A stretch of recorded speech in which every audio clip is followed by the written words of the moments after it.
Hello everyone, I'm Brad Mcroberts here in the ABC 24 Washington, D.C. newsroom, where minutes ago in the Oval Office, President Bush gave his speech. 5 years after the worst attack on U.S. soil, President Bush said Monday night the war against terrorism is the calling of our generation, and urged Americans to put aside differences and fight to victory. America did not ask for this war, and every American wishes it were over. So do I. But the war's not over, and it will not be over until either we or the extremists emerge victorious. If we do not defeat these enemies now, we will leave our children to face a Middle East overrun by terrorist states and radical dictators armed with nuclear weapons. We are in a war that will set the course for this new century and determine the destiny of millions across the world. Bush also defended the war in Iraq, though he acknowledged that Saddam Hussein was not responsible for the 9/11 attacks that killed nearly 3,000 people.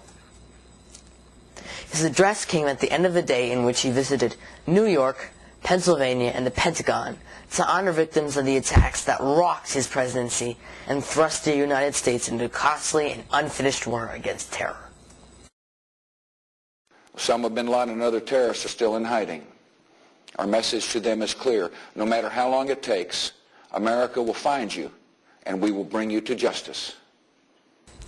As for Iraq, he said, Saddam's regime, which while lacking weapons of mass destruction, was a threat that posed a risk the world could not afford to take.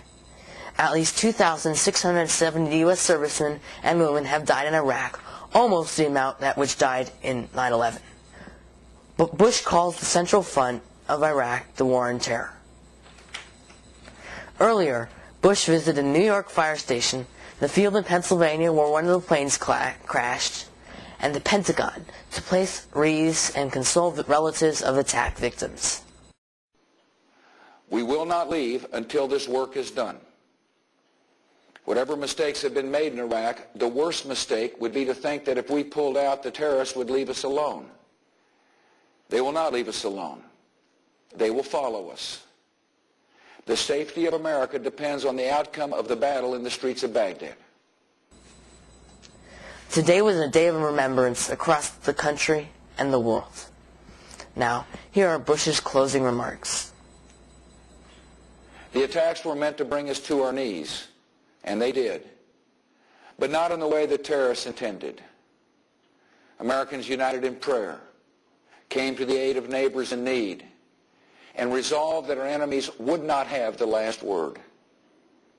The spirit of our people is the source of America's strength, and we go forward with trust in that spirit, confidence in our purpose, and faith in a loving God who made us to be free. Thank you, and may God bless you. I'm Brad Mcroberts, reporting from ABC 24 News from Washington, D.C. in memorial of 9/11.